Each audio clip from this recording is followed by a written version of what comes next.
Salam damai, sahabat Indonesia. Sore kali ini saya mengundang dua guru besar dari Universitas Gadjah Mada.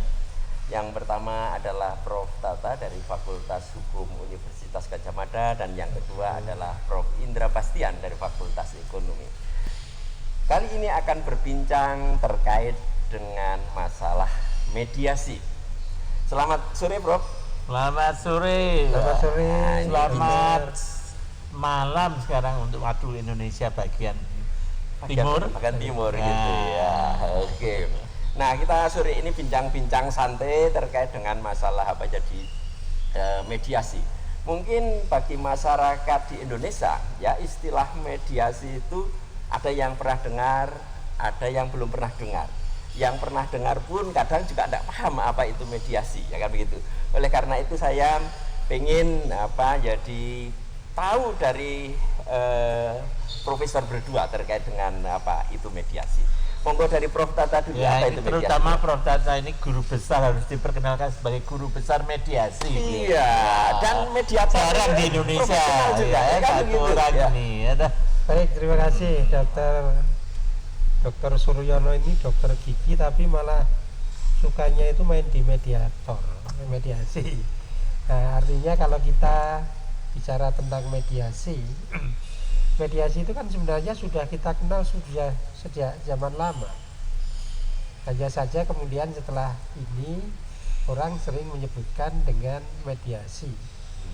Karena di dalam peraturan perundang-undangan itu memang diberikan nomenklatur istilah mediasi, tetapi sebelumnya mediasi itu sudah dikenal sejak zaman lama, bahkan sejak zaman peradaban. Karena ketika ada satu peradaban itu pasti ada satu sengketa, ada konflik. Persoalannya adalah mediasi ini dengan istilah mediasi ini belum begitu dikenal di dalam masyarakat. Tetapi kalau kita melihat mediasi itu sendiri, bisa diartikan itu adalah satu cara menyelesaikan sengketa dengan cara musyawarah, dengan memilih seseorang untuk menjadi mediatornya. Dan mediator ini hanya fasilitator sebenarnya, karena sebenarnya kan yang menyelesaikan itu kan adalah para pihak sendiri. Jadi sekali lagi kalau boleh saya sampaikan, mediasi itu adalah satu lembaga yang digunakan untuk menyelesaikan sengketa di antara para pihak dengan seorang fasilitator yang disebut dengan mediator. Kira-kira begitu. Oke, terima kasih, Prof. Ya, ini menarik sekali bicara soal masalah apa jadi mediasi. Kalau dalam perspektif hukum sendiri gimana, Prof? Pengakuan terhadap apa proses mediasi? Sebenarnya kalau mediasi ini sudah sejak awal kita sudah diatur ketika dikeluarkannya HIR atau sering disebut dengan Herzing Indonesia Reglement. Itu adalah peraturan perundang-undangan yang dibuat oleh Gubernur Jenderal di Indonesia. Itu HIR. HIR itu apa sih? HIR itu adalah hukum acara perdata bagi mereka yang berdomisili di Jawa dan Madura. Sementara di luar Jawa dan Madura itu diatur dalam peraturan yang lain yang disebut dengan Rechtsbuitengewesten atau sering disebut dengan RBG.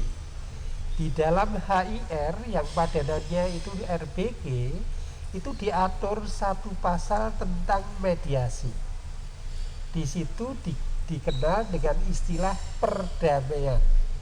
Nah, kemudian dalam pengaturan selanjutnya dari perdamaian itu kemudian berubah menjadi mediasi. Nah, karena setelah HIR itu mediasi ini diatur di dalam surat edaran Mahkamah Agung 2002, kemudian di dalam Perma 1 2003, kemudian Perma 1 2008 dan Perma 1 2016. Nah, peraturan Mahkamah Agung itu semua menggunakan istilah penyebutan mediasi.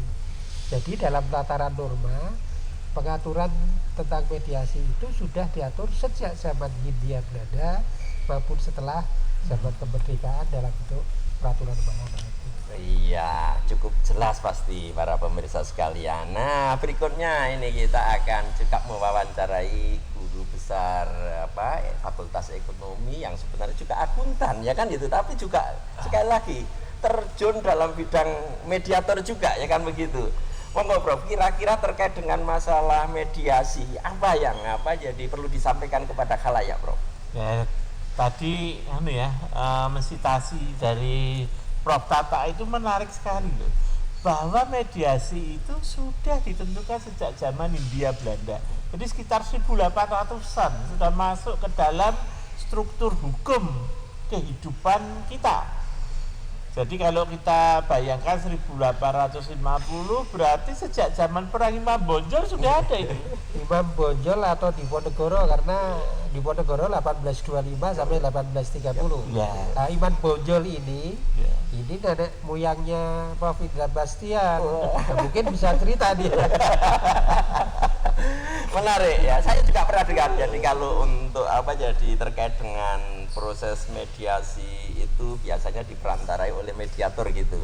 Nah, saya dengar-dengar kalau di Gajah Mada itu juga ada pelatihan untuk jadi mediator bersertifikat. Ya. Ini mohon ceritanya. Ini kebetulan Prof Indra ini juga sebagai pengelolanya. Silakan Prof. Ya. Jadi tadi bayangkan dari sejak zaman Hindia Belanda kita sebetulnya sudah ada.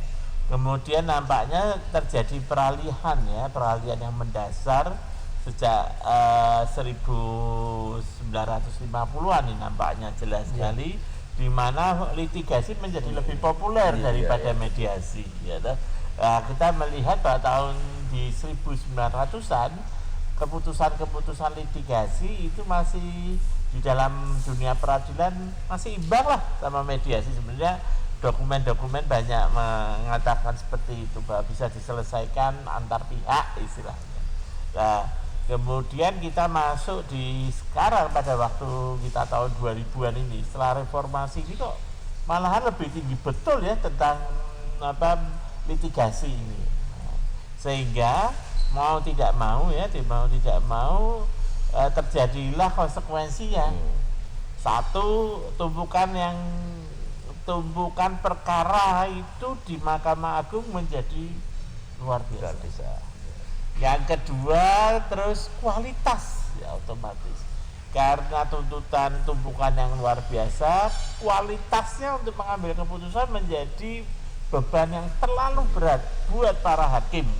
Ya, dibandingkan dengan renumerasi, dibandingkan dengan load waktu, ya, dibandingkan dengan jumlah tren. Oleh sebab itu Mahkamah Agung yang kemudian pada saat itu mulai dimotori oleh Bu Adi Nugroho, ya, mulai mengembangkan sebagai kepala Pusdiklat ya, bagian Hakim Agung bagian Pusdiklat waktu itu, mulai memotori untuk melakukan pengamatan observasi terkait dengan mediasi di Australia. Dan mulai memasukkan itu kembali, walaupun ini istilahnya kita sudah punya itu 1800-an, sehingga tidak perlu ke Australia, buka dokumen di arsip negara aja udah ketemu mediasi sebetulnya. Dan tata cara perkara-perkara mediasi yang dilakukan di pengadilan-pengadilan zaman VOC itu ya, zaman Hindia Belanda itu sudah ada sebetulnya ya, tapi kita pergi ke sana dan kemudian Ketua Mahkamah Agung menyetujui ya, rapat pimpinan Mahkamah Agung menyetujui, dan itu mulai digelontorkan.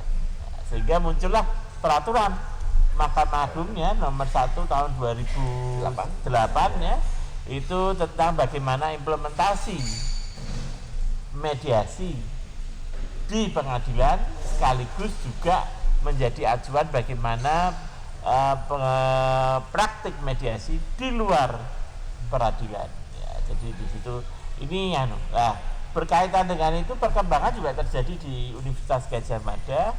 Pada tahun-tahun itu kita mengembangkan banyak riset yang ada kita mulai, dan pengembangannya melalui yang kita sebut sebagai klaster sosio-humaniora, gesture science, kelas ini, sehingga terjadilah pertemuan terjadilah space ruang bertemunya para ahli interdisipliner yang menjadi satu clustering. Nah, dalam konteks itu maka muncullah tawaran kebetulan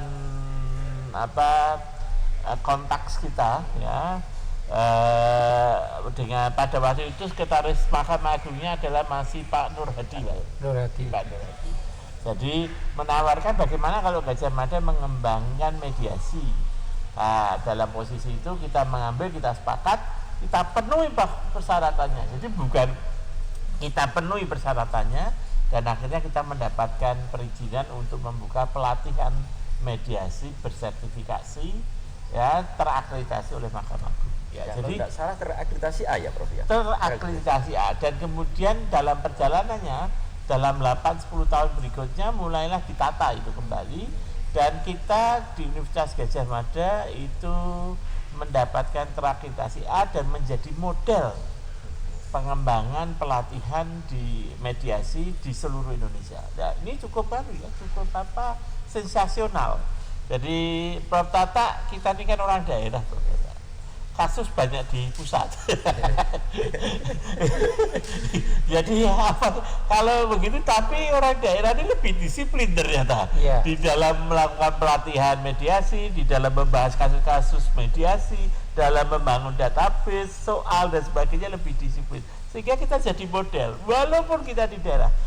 Bayangkan pada tahun 2008 sampai dengan 2011 ya, berarti pertama-tama pelatihan mediasi itu Prof Tata, kita satu-satunya. Jadi kita yang pertama, Bro. Di daerah. Ya, di daerah. Tapi lainnya pusat, Pak, Jakarta.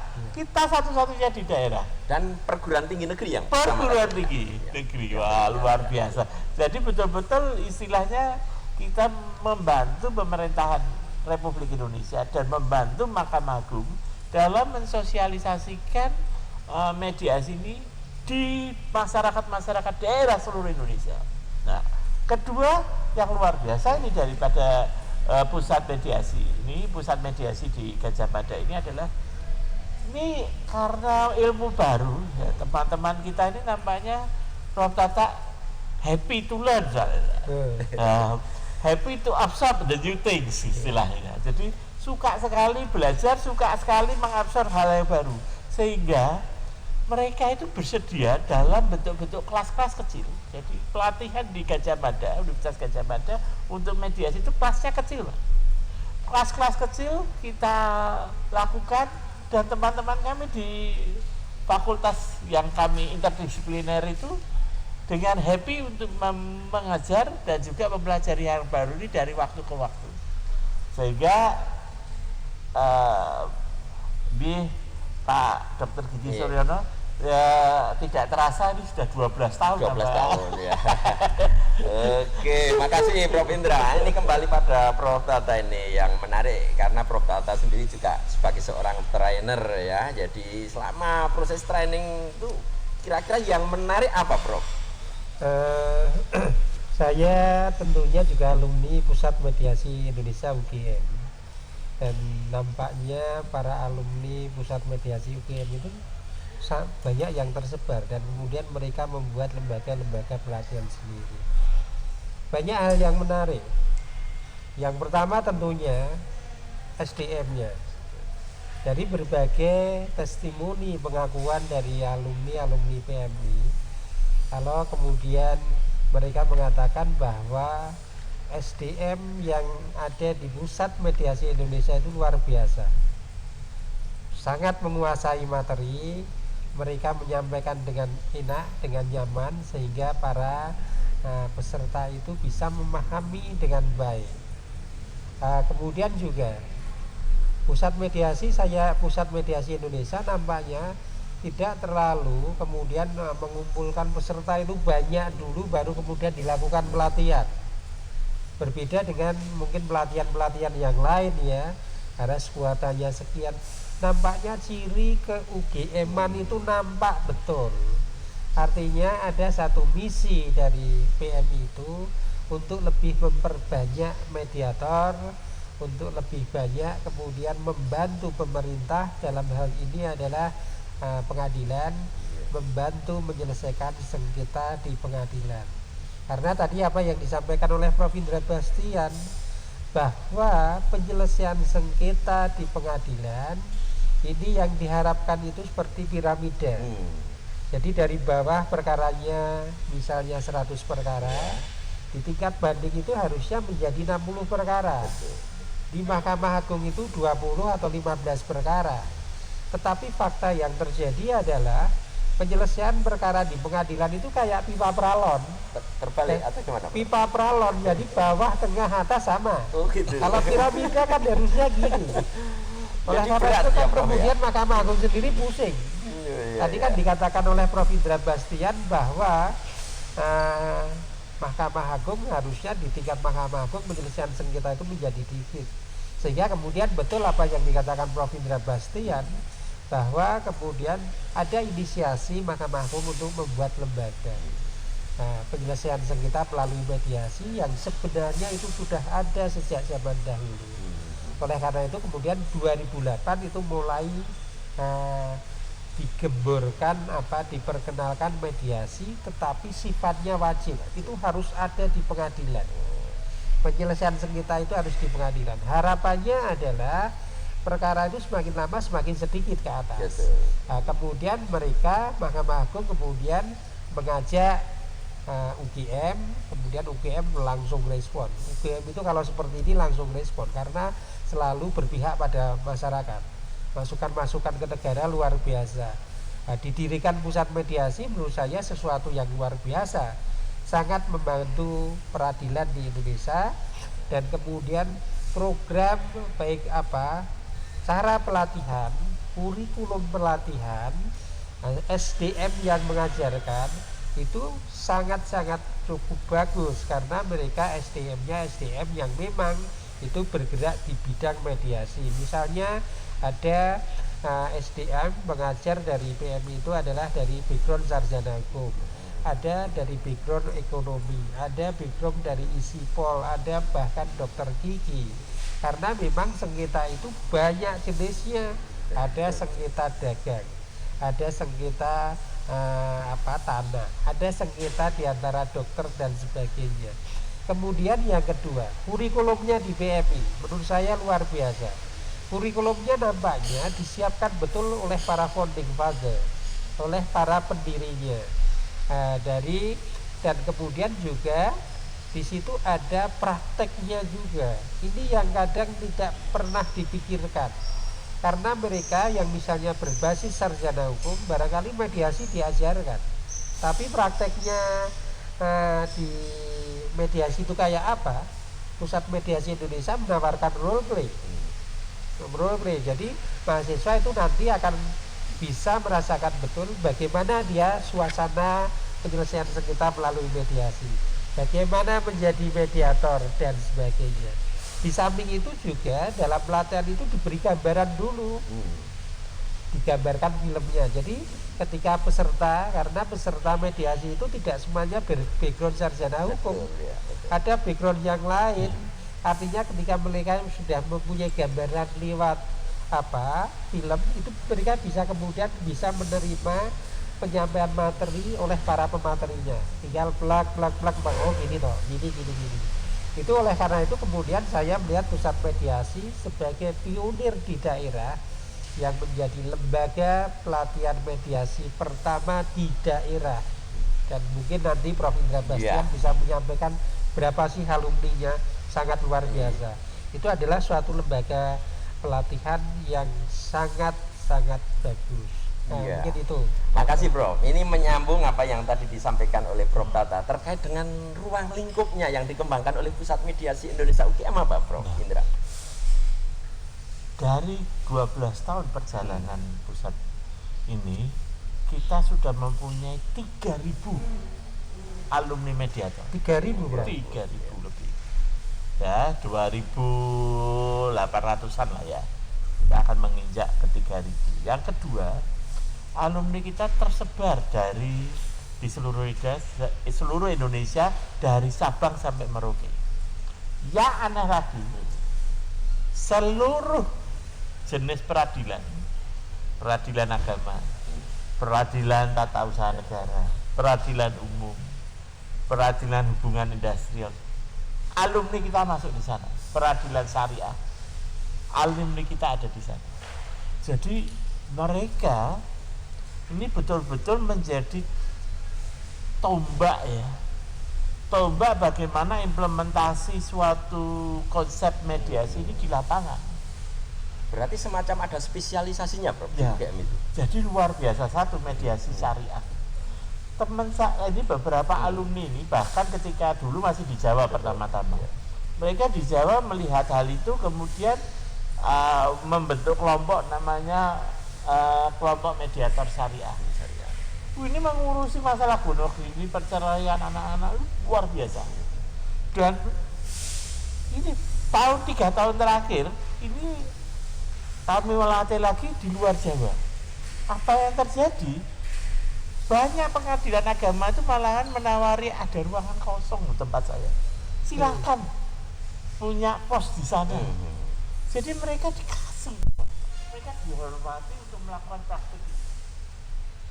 Jadi kita betul-betul sebagai suatu lembaga yang menjadi tombaknya Mahkamah Agung dalam mensosialisasikan dan mengimplementasikan, bahkan dalam memperjuangkan, yang tepatnya memperjuangkan mediasi itu kepada masyarakat daerah. Mereka memperkenalkan betul. Jadi ini hebatnya alumni kita. Ya. Prof, berkaitan dengan alumni dua hari yang lalu di Jogja masih pukul 7, Prof, setengah 7 kalau nggak salah. Tiba-tiba saya di chatting oleh seseorang, pengen video call katanya. Bahasa apa, Bro? Itu alumni Pusat Mediasi Indonesia. Ternyata kemudian izin saya mau video call. Kemudian video call saya, kemudian dia cerita barusan berhasil menyelesaikan sengketa di pengadilan agama dan berhasil para pihak itu damai. Itu adalah alumni Pusat Mediasi Indonesia. Damai artinya tidak jadi cerai atau yang didamaikan damai artinya tidak jadi cerai. Alhamdulillah, ini sangat luar biasa berarti, Bro. Dan juga ketika itu saya pernah ditelepon juga dari Aceh. Dari Aceh, kemudian dari Riau. Prof, saya membuat kesepakatan perjanjian perdamaian seperti ini. Saya katakan jalan terus. Yang penting para pihak damai. Juga kemudian sebulan yang lalu itu dari Jayapura, juga dari salah satu kabupaten di Sulawesi, itu juga nelpon. Dia menyatakan kami adalah alumni Pusat Mediasi Indonesia dan kami bangga menjadi alumni Pusat Mediasi Indonesia UGM, dan kami bisa mengamalkan ilmu-ilmu yang didapat dari pusat mediasi. Luar biasa. Berarti prospek sekali ya, Bro. Tentunya begitu. Ini, Bro. Tentunya begitu. Ya. Nah, gimana, Bro? Kalau seandainya misalnya ada peserta yang belum punya pengalaman untuk memediasi dan lain sebagainya, itu kira-kira ya clue atau kata kunci apa yang bisa diberikan kepada para peserta sehingga bisa jadi berpraktek sebagai profesional mediator, Bro? Nah, mungkin Prof Indra. Prof Indra. Jadi peluangnya luar biasa. Jadi ini yang kita bahas tadi adalah peluang di lembaga-lembaga litigasi. Iya. Tapi ada lembaga-lembaga non litigasi yang menggunakan teknik-teknik mediasi, seperti Komisi Informasi, Ombudsman, kemudian Komisi ASN, bahkan Bawaslu, Bawasda ini juga menggunakan, banyak sekali lembaga-lembaga lain yang menggunakan mediasi. Berbagai dalam kami melakukan pelatihan ini, kami berjumpa dengan dari berbagai lembaga itu dan mengatakan bahwa mereka melakukan tugasnya. Nah, keberuntungan karena hubungan baik kami adalah kami kemudian sempat mengkodifikasi berbagai masalah kinerja yang ada itu di dalam bentuk berbagai kasus ya. Jadi kasus-kasus ini di lapangan ini mulai kita tuliskan. Kita tuliskan kasusnya seperti apa, bentuknya seperti apa. Kemudian kita mulai wawancara para pihak maupun mediatornya untuk kemudian menuliskan kasus. Kita berharap sharing atau berbagi pengalaman, berbagi pembelajaran dalam memecahkan kasus itu menjadi suatu hal yang dapat kita lakukan. Jadi kekhususannya tadi ya Prof Tata di pertanahan, Pak. Pertanahan ya. Sharing learning bagaimana memecahkan masalah pertanahan. Di Bali itu kita sudah tuliskan kasusnya. Di Jogja ada permasalahan kasus juga kita sudah tuliskan dan kemudian dipelajari dalam posisi untuk role play mereka, kemudian untuk membahas, menginterpretasikan. Yang kedua, di bisnis ya kita juga lakukan beberapa negosiasi bisnis. Mereka sudah menyusun skripnya loh. Dan skrip itu dibuat untuk persiapan negosiasi mediasi. Kemudian di administrasi publik, konsep pemetaan kepentingan yang ada juga bisa dilakukan. Artinya selain itu juga kami terapkan juga pada kasus-kasus di pengelolaan sumber daya alam, kasus di bencana, kasus di konstruksi. Dan sebagainya. Berarti punya berbagai spesialisasi gitu ya. Dan Pertanahan juga ya gitu ya. Kesehatan juga iya. Oke, kalau kita lihat dari sisi materinya ya, antara spesialisasi yang satu dengan yang lainnya, menurut Prof Tata gimana Prof selama ini? Jadi apakah kontennya berbeda atau pada kasus-kasus yang mungkin dimain perankan oleh para peserta? Iya, tentunya sangat berbeda ya. Artinya begini, saya melihat menyontohkan seperti dokter umum, iya, kemudian dokter spesialis gitu ya. Artinya kan tentunya di Pusat Mediasi Indonesia, model pelatihan mereka akan mendapatkan hal-hal yang sifatnya umum dulu. Baru kemudian kalau mereka misalnya ingin menjadi spesialis mediator di bidang kesehatan, ada tambahan materi di situ. Ingin menjadi mediator dalam bidang bisnis, syariah, itu ada materi-materi di situ. Sengketa tanah misalnya, kemudian ada tambahan-tambahan materi di situ. Tentunya antara spesialis dan umum tentunya ada perbedaannya, dan itu disampaikan, diberikan. Berarti jam pelatihannya berbeda gitu ya Prof? Tentunya iya. Tentunya berbeda. Artinya ada tambahan jam terbang dalam pelatihan untuk menjadi seorang spesialis. Kalau misalnya Pak gimana, misalnya saya pengen jadi spesialis mediator kesehatan, juga saya pengen syariah, tentunya harus menambah itu juga. Tidak dapat kemudian mereka mengikuti pelatihan mediator spesialis kesehatan, kemudian dia menjadi mediator syariah juga, tentunya dia juga harus menambahkan. Sangat berbeda, sehingga kemudian peserta itu akan mendapatkan apa yang sebenarnya diinginkan, apa yang sebenarnya diimpikan. Sehingga kemudian ketika mereka lulus dari Pusat Mediasi Indonesia, mereka menjadi seorang mediator yang mungkin sangat diharapkan dan mungkin sangat handal. Itu mungkin yang bisa saya sampaikan. Baik ya, barusan kita kupas tuntas bersama dua orang guru besar dari Universitas Gadjah Mada terkait dengan masalah mediasi. Ya, sebagai penutup mungkin untuk kedua narasumber akan saya berikan waktu untuk closing statement. Prof Tata. Baik, terima kasih. Satu hal bahwa profesi mediator, penyelesaian melalui mediasi ke depan sangat diperlukan. Pusat Mediasi Indonesia memerlukan kehadiran saudara-saudara semua, ibu dan bapak semua untuk ikut berlatih menjadi mediator alumni Pusat Mediasi Indonesia. Perdamaian itu indah. Terima kasih. Prof Indra. Ya. Kita mentargetkan seperti Indonesia dapat seperti negara-negara di Australia, di Inggris, di Amerika, di mana perkara-perkara ya seperti Singapura, perkara di bawah 20M dikerjakan melalui proses perdata, proses mediasi.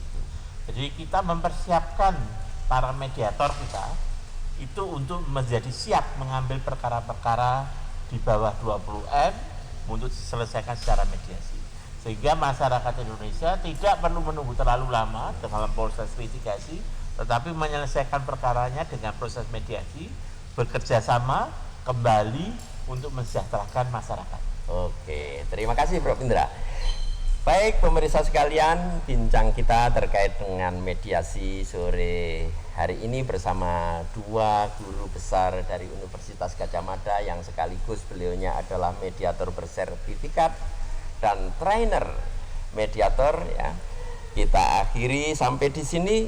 Sampai ketemu di lain waktu. Salam damai. Billahi taufik wal hidayah. Assalamualaikum warahmatullahi wabarakatuh. Makasih bro. Ya, terima kasih. Salam damai.